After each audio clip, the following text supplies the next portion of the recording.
Hello दोस्तों, नमस्कार। आज हम करेंगे दूसरा टॉपिक जो आईटी क्षेत्र में जो जो कार्य हो रहे हैं, जो प्रोग्रेस हो रहा है, तो उसके पर्पज़ में कुछ एक क्वेश्चन है इम्पोर्टेंट, जो परीक्षा की दृष्टि से बहुत ज़्यादा महत्वपूर्ण है कंप्यूटर नॉलेज सेक्टर में। तो हम स्टार्ट करते हैं क्वेश्चन। ई कॉमर्स के किस माध्यम द्वारा कोई व्यक्ति अपनी पुरानी लैपटॉप ओएलएक्स में डालकर बेच सकता है? तो किस किस माध्यम से ई कॉमर्स से वो ओएलएक्स द्वारा अपनी जो प्रोडक्ट है उसको बेच सकता है? B2B का मतलब होता है बिजनेस टू बिजनेस, ठीक है। और B2C का मतलब होता है बिजनेस टू कस्टमर, C का मतलब होता है कस्टमर, और C2C का मतलब होता है कस्टमर टू कस्टमर, ठीक है। इसमें क्या होगा, बिजनेस टू बिजनेस, एक जो फर्म है, एक फर्म को माल दे रही है डायरेक्ट, तो जो बिज़नेस कर रही हो तो उसको B2B में आता है। और B2C में वह आता है जो बिज़नेस कर रही है फर्म, वो अपनी सीधा माल अपने कस्टमर को देता है। जैसे हम नॉर्मली जो सामान लाते हैं बाज़ार से, ठीक है, B2C के हिसाब से। और C2C का मतलब होता है कस्टमर टू कस्टमर, कस्टमर से हम जो माल ले रहे हैं, कस्टमर टू कस्टमर डील हो रही है, तो उसको कहते हैं C2C। तो इसका आंसर होगा OLX में। हम देखा होगा जो अपना सामान होता है पुराना, तो हम OLX पर उसको डालते हैं, तो कस्टमर डालता है, और परचेजिंग करने वाला भी कौन सा होता है, वो कस्टमर ही होता है। तो उसका आंसर होगा C2C। दूसरा क्वेश्चन है, भारत में जो ATM कार्ड की शुरुआत किस बैंक ने की? भारत में जो ATM कार्ड है उसकी शुरुआत किस बैंक ने की? तो वो बैंक थी HSBC। ठीक है, इसका आंसर होगा आपका HSBC, जो हांगकांग संघाई बैंकिंग कॉरपोरेशन लिमिटेड है, जिसके द्वारा भारत में ATM की शुरुआत की गई थी, ठीक है। और तीसरा क्वेश्चन है, डेबिट कार्ड का दूसरा नाम है, डेबिट कार्ड का दूसरा नाम क्या है? A और B, मतलब बैंक कार्ड भी है और चेक कार्ड भी है। क्या कार्ड है? बैंक कार्ड भी है, और क्या है? चेक कार्ड भी है। चौथा क्वेश्चन है, भौतिक दस्तावेजों के उपयोग को कम करने हेतु प्रयुक्त विधि है। भौतिक दस्तावेजों के उपयोग को कम करने हेतु प्रयुक्त विधि कौन सी है? वो क्या है? Digi locker. क्या है? Digi locker. एक डिजी लॉकर, आपको पता होगा गवर्नमेंट के द्वारा एक एप्लीकेशन लॉन्च की है डिजी लॉकर। उसमें आप दस्तावेज को अपने OTP के माध्यम से सत्यापित कर सकते हो, और उसमें हर जगह मान्य है। वो डिजिटल ID कार्ड वगैरह उसमें शो हो जाता है, ठीक है। तो अपने वॉलेट में डिजिटली रूप से रह सकता है, ठीक है। अब पांचवा क्वेश्चन है, EDI का पूर्ण रूप है। EDI का पूर्ण रूप है, तो EDI का पूर्ण रूप है electronic data incharge. Electronic data incharge, ठीक है। और EDI का जो पूर्ण रूप क्या है? इलेक्ट्रॉनिक डाटा इंचार्ज, ठीक है। जो इलेक्ट्रॉनिक के माध्यम से डाटा को इंटरफेस किया जाता है, उसके हिसाब से स्थानांतरण किया जाता है, उस हिसाब से आदान प्रदान किया जाता है, उसको EDI का इलेक्ट्रॉनिक्स डाटा इंचार्ज कहते हैं, ठीक है। अब 6 नंबर है, ई वॉलेट का पूरा नाम है। ई वॉलेट का पूरा नाम है इलेक्ट्रॉनिक वॉलेट, ठीक है। 7वां क्वेश्चन है, ई वॉलेट को कहा जाता है। ई वॉलेट को कहा जाता है, तो क्या कहा जाता है? मोबाइल वॉलेट भी कहा जाता है, डिजिटल वॉलेट भी कहा जाता है, और वर्चुअल वॉलेट भी कहा जाता है।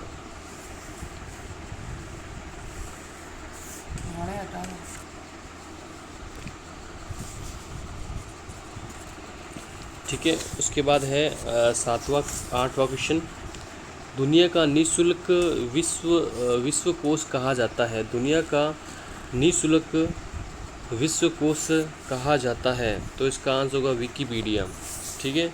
जो भी हमें जानकारी मिलती है, जो हिस्ट्री के बारे में या कोई किसी बारे में जानकारी आपको लेनी होती है, तो नेट के द्वारा तो गूगल पे, विकीपीडिया के द्वारा हमें वो जानकारी मिल जाती है।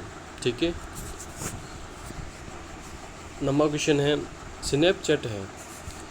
स्नैपचैट है मल्टीमीडिया मैसेजिंग ऐप। स्नैपचैट के द्वारा हम मैसेज को भेज सकते हैं। ठीक है, ये चैटिंग ऐप है। ठीक है, मल्टीमीडिया मैसेज ऐप है। ठीक है। अब 10 नंबर क्वेश्चन है, कंप्यूटर में ई बैंकिंग के संदर्भ में OTP का तात्पर्य है।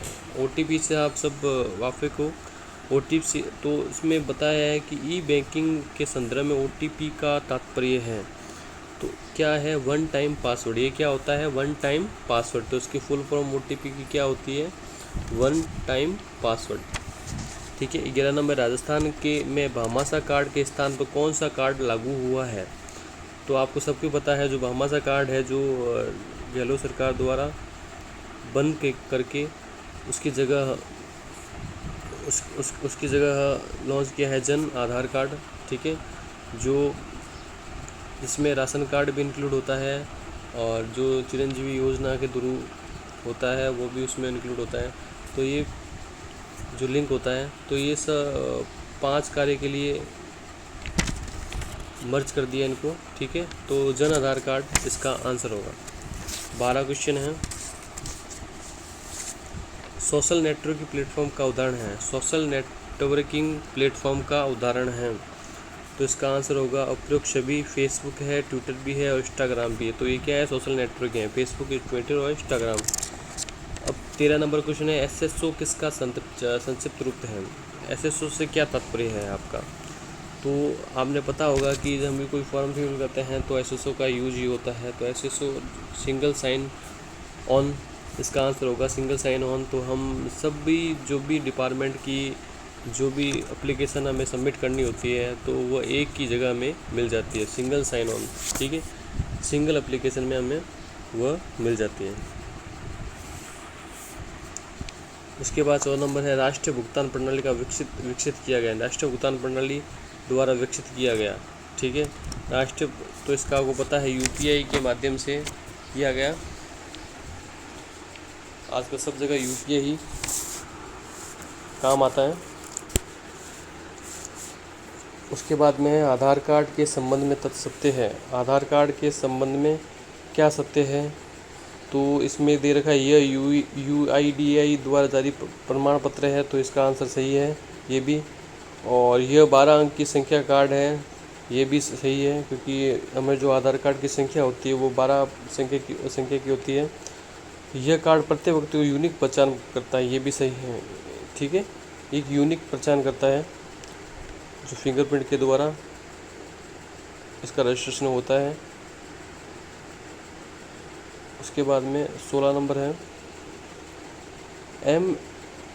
MNP का अर्थ है। MNP का क्या अर्थ है, इसका आंसर होगा mobile number portability. Mobile number portability. ठीक है, MNP का अर्थ होता है। आपके पास क्वेश्चन आ जाए, ये जो एक यूनिक क्वेश्चन है कि MNP का अर्थ क्या है, तो क्या होगा, मोबाइल नंबर पोर्टेबिलिटी। ठीक है। अब 17 नंबर क्वेश्चन है, कुछ बेचने और खरीदने हेतु इस्तेमाल की जाने वाली वेबसाइट किस श्रेणी में आती है। जो भी कुछ सामान को बेचने या खरीदने हेतु जो आप जो यूज करते हैं, जैसे आप फ्लिपकार्ट है, अमेजन है, तो ये किस श्रेणी में आती है, तो ये क्यों श्रेणी में आती है, ई-कॉमर्स श्रेणी में आती है। ठीक है। अब 18 नंबर क्वेश्चन है, डॉक्यूमेंट को सुरक्षित रखने हेतु ऑनलाइन प्लेटफॉर्म है। डॉक्यूमेंट को सुरक्षित रखने हेतु ऑनलाइन प्लेटफॉर्म है, तो ऑनलाइन प्लेटफॉर्म कौन सा है, राज ई वेल्ट। ठीक है। 19 नंबर है, ई गवर्नेंस G2C का पूर्ण रूप है। तो G2C का पूर्ण रूप है गवर्नमेंट ऑफ सिटीजन। ठीक है। और 20 नंबर क्वेश्चन है, ई लर्निंग हेतु उपयुक्त पाठ्य सामग्री है। ई लर्निंग हेतु उपयुक्त पाठ्य सामग्री है, तो इसका आंसर होगा उपयुक्त सभी वर्ड डॉक्यूमेंट भी है, PPT के स्लाइड के द्वारा भी है और PDF के द्वारा भी है। जो लर्निंग जो मटेरियल आता है तो वो या तो वर्ड डॉक्यूमेंट के हिसाब से होता है, PPT के मॉड्यूल में होता है, या वह PDF के तौर पर होता है। तो अब 21 नंबर क्वेश्चन है, सूचना प्रौद्योगिकी अधिनियम का कौन सा सेक्शन कंप्यूटर सिस्टम को हैकिंग करने का पदन प्रावधान करता है। ठीक है, जो भी हैकिंग का कार्य होता है उसके लिए जो एक एक्ट बना हुआ है, तो वो किस एक्ट के द्वारा दंडित भी किया जाता है उस एक्ट के द्वारा, तो उस किस एक्ट के द्वारा इसका खंडन किया जाता है, तो वो है सेक्शन 66। जॉब सर्च वेबसाइट का उदाहरण है, जॉब सर्च वेबसाइट का उदाहरण है naukri.com। जॉब सर्च naukri.com के द्वारा, जैसे और भी बहुत सारी आउटसोर्सिंग कंपनियां हैं जो इसके द्वारा जो नौकरी प्रोवाइड किया जाता है। ठीक है, विवाद है, भारत के राष्ट्रीय भुगतान निगम द्वारा बनाया गया, लॉन्च किया गया है। भारत में राष्ट्रीय भुगतान निगम द्वारा बनाया गया और लॉन्च किया गया है। जो भारत के द्वारा जो भुगतान निगम जो बनाया गया है, वो भुगतान पद्धति जो प्रोसेस है, वो जो भुगतान की जो प्रक्रिया है, तो वो किस माध्यम से भारत सरकार द्वारा एक लॉन्च किया है, तो वो क्या है, रुपे। ठीक है, रुपे कार्ड भी दिया जाता है बैंकों के द्वारा। चॉइसवा है, ऑनलाइन डिजिटल भुगतान के माध्यम हैं। ऑनलाइन जो डिजिटल भुगतान के जो माध्यम हैं वो कौन कौन से हैं, तो नेट बैंकिंग के द्वारा भी ऑनलाइन का भुगतान किया जाता है, और डेबिट जो क्रेडिट कार्ड से उसके भी ऑनलाइन द्वारा डेबिट और क्रेडिट कार्ड नंबर डालने से, उसकी एक्सपायर डेट डालने से, तो उसमें पेमेंट किया जा सकता है। और एक मोबाइल वॉलेट से, एक फ्लाइट ऑफ टर्मिनल से। तो इसका आंसर होगा उपयुक्त सभी। ठीक है, 25 नंबर है, एसएसओ सिंगल साइन ऑन का उद्देश्य है। एसएसओ सिंगल साइन का उद्देश्य क्या है, सहायता डेस्क को लागत को कम करें, ग्राहक संतुष्टि को बेहतर बनाना, उत्पादकता को बढ़ा देना, और उपयुक्त भी। एसएसओ आईडी में गवर्नमेंट की सारी वेबसाइट है वो एक ही एप्लीकेशन में आ जाती है, तो उसमें टाइम की बचत भी होती है और समाधान भी उसके द्वारा एक ही पोर्टल से सब विभागों द्वारा किया जाता है, तो उसमें सारी विभागों की डिटेल रहती है। अब है एनआईसी का पूर्ण नाम है, एनआईसी का पूर्ण नाम है national informatic centre, national informatic centre. 27 नंबर है, आम नागरिक की शिकायत का निवारण हेतु सहायक है। आम नागरिक द्वारा शिकायत के लिए सहायक है।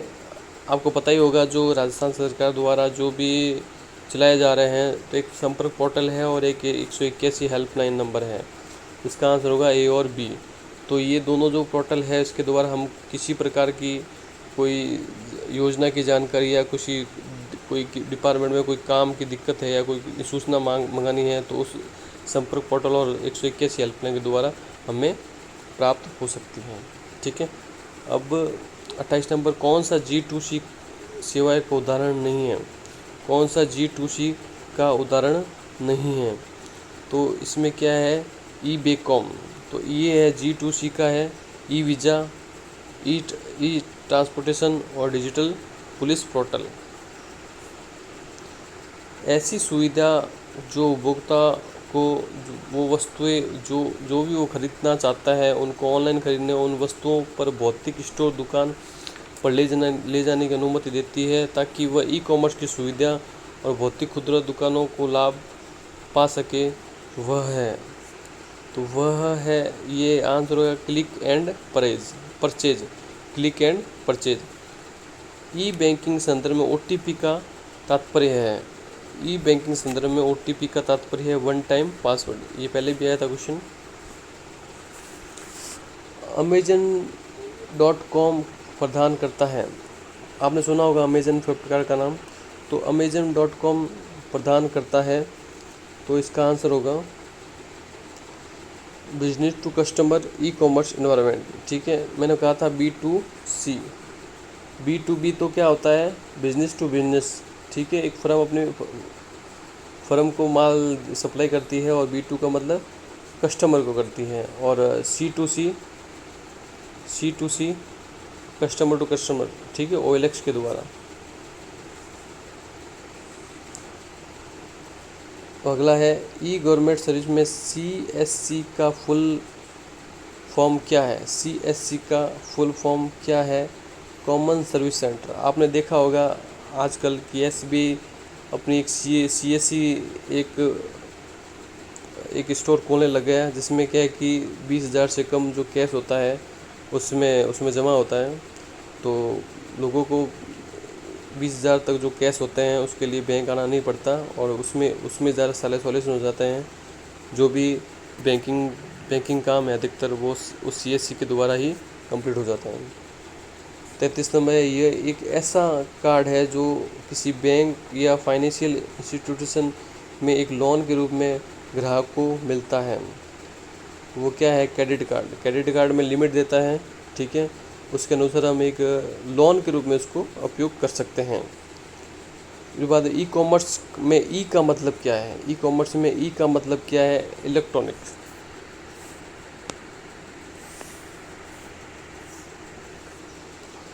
सरकार और नागरिकों के बीच में सूचनाओं के इलेक्ट्रॉनिक आदान प्रदान को कहते हैं। सरकार और नागरिकों के बीच में जो इलेक्ट्रॉनिक आदान प्रदान होता है उसे क्या कहते हैं? G2C, गवर्नमेंट टू कस्टमर, उसको क्या कहते हैं? G2C। और B2B किसे कहते हैं? B2C किसे कहते हैं? बिजनेस टू सी, कस्टमर, ठीक है, जिसमें अमेजन, फ्लिपकार्ट हो गया ई कॉमर्स के रूप में। और 36 नंबर, ई गवर्नेंस द्वारा अनेक प्रक्रियाएं की जाती है, उसमें असम्मिलित हैं। ई गवर्नेंस होती है, जो गवर्नमेंट होती है, उनमें अनेक प्रक्रिया की जाती हैं, उसमें असम्मिलित है, जो सम्मिलित नहीं है वो कौन सी है? G2P इसमें असम्मिलित है। G2C तो गवर्नमेंट टू कस्टमर हो गया, गवर्नमेंट टू एम्प्लॉय होगा, और एक हो गया गवर्नमेंट टू गवर्नमेंट। 3 तरह के होते हैं, और गवर्नमेंट टू P कोई प्रक्रिया नहीं है, ठीक है। CSC परियोजना का प्रारंभ राजस्थान में कब हुआ? तो CSC है जो बैंकों के द्वारा एक CSC खोली जाती है, जिसमें लोगों को और भी अनेक सुविधाएं मिलती है, जिसमें उस बैंकों में भीड़ का सामना कस्टमर को नहीं करना पड़ता, और उसका सॉल्यूशन CSC के द्वारा ही हो जाता है, ठीक है। तो इसकी जो राजस्थान में जो ये परियोजना प्रारंभ कब हुई? तो इसका आंसर है 2009 में। 2009 में इसके प्रारंभ हुआ। और 38 नंबर है, आधार भारतीय नागरिकों की एक विशिष्ट पहचान है, ये कितने अंकों का होता है? हमने पहले पढ़ा था कि इसमें उपरोक्त छवि में कि आधार की क्या क्या रिस्पॉन्सिबिलिटी है, और आधार में क्या क्या मैंडेटरी है, तो आधार हमें क्या क्या फ़ायदा हो जाता है, और आधार में क्या क्या चीज़ें इम्प्लीमेंट होती हैं। तो इसमें क्या होता है? 12 अंकों का एक अंक होता है, ठीक है, आधार कार्ड में। 39 नंबर, सरकार द्वारा सूचना प्रौद्योगिकी मंत्रालय में ई गवर्नेंस केंद्र की स्थापना कब की गई? ई गवर्नेंस की स्थापना की गई 15 अगस्त 2000 को। पैन का अर्थ है, जो पैन कार्ड होता है उसका अर्थ क्या है? परमानेंट अकाउंट नंबर, जो फिक्स रहता है, कभी भी ज़िंदगी में कभी चेंज नहीं होता, ठीक है, परमानेंट होता है।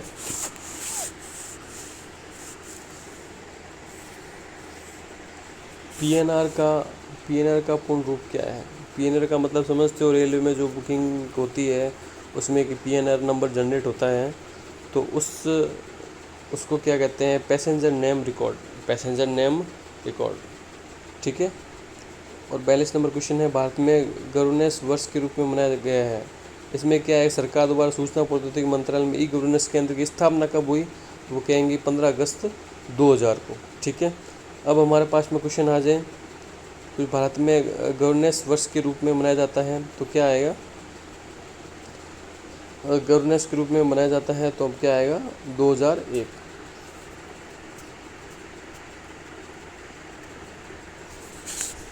तीसरा क्वेश्चन है, कंप्यूटर के माध्यम से मुद्रा के अंतरण की प्रक्रिया को कहते हैं। कंप्यूटर के जो माध्यम से, ठीक है, मुद्रा ट्रांसफ़र की जाती है, जो भी राशि ट्रांसफ़र की जाती है, तो उस राशि को हम क्या कहते, उस प्रक्रिया को क्या कहते हैं? EFT, ठीक है। एक NEFT होता है, एक EFT होता है, इलेक्ट्रॉनिक फंड ट्रांसफ़र। EFT का मतलब होता है इलेक्ट्रॉनिक फंड ट्रांसफ़र।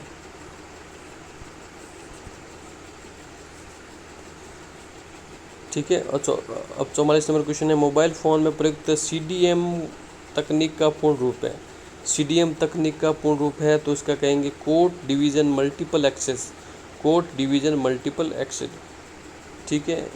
अब इसमें AICTE का पूरा नाम क्या है? AICTE का पूरा नाम क्या है? तो इसका आंसर होगा अखिल भारतीय तकनीकी शिक्षा परिषद, अखिल भारतीय तकनीकी शिक्षा परिषद।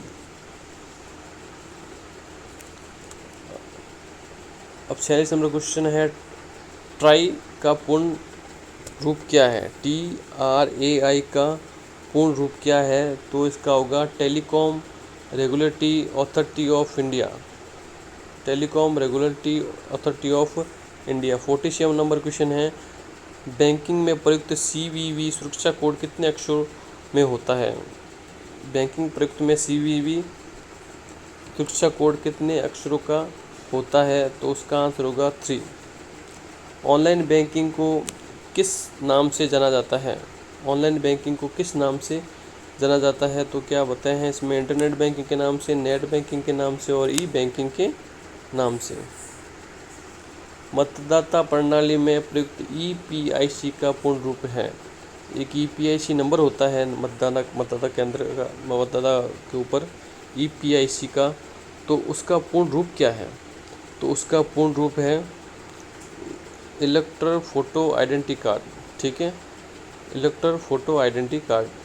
मतदाता प्रणाली में प्रयुक्त EVM का पूरा नाम है, जो वोटिंग मशीन होती है उसका पूर्ण नाम, फुल नाम, EVM का जो फुल फॉर्म होती है वो क्या होती है? Electronic voting machine. 51 number question है, कंप्यूटर में डाटा से छेड़छाड़, ऑनलाइन ठगी, साइबर क्राइम आदि को रोकने हेतु बनाया गया मूल अधिनियम क्या है? अब हैकिंग के लिए वो कौन सा बताया आपको? Act 66 number. तो अब 51 नंबर क्वेश्चन में क्या है? कंप्यूटर में डाटा छेड़छाड़, ऑनलाइन में ठगी का जो साइबर क्राइम होता है उसको रोकने के लिए कौन सा एक्ट बनाया गया है? तो हम कहेंगे IT एक्ट 2000। ठीक है, सूचना प्रौद्योगिकी अधिनियम 2000 को लागू हुआ। ये 2000 जो एक्ट था, जो ठगी का, जो साइबर क्राइम का जो एक्ट है, वो कब लागू हुआ? 17 अक्टूबर 2000 को।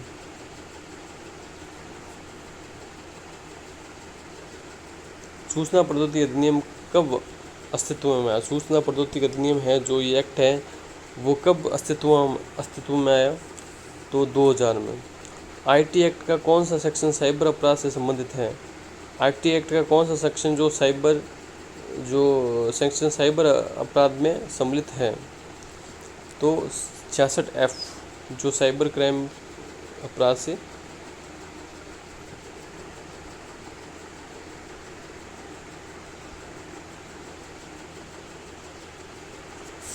सूचना तकनीकी को राज्य में किसके द्वारा संपूर्ण रूप से विकसित किया गया है? सूचना तकनीकी राज्य में किसके द्वारा संपूर्ण रूप से विकसित किया गया है? तो इसका आंसर होगा सूचना प्रौद्योगिकी संचार विभाग।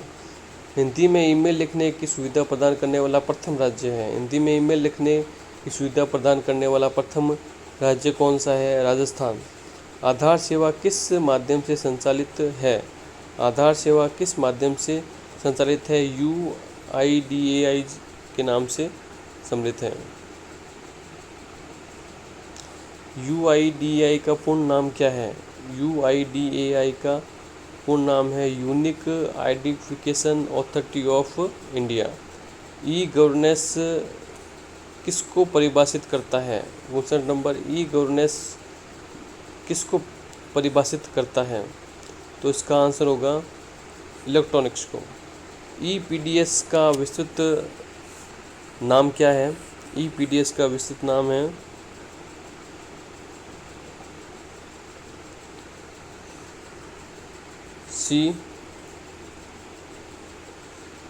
ई-पब्लिक डिस्ट्रीब्यूशन सिस्टम, ई-पब्लिक डिस्ट्रीब्यूशन सिस्टम।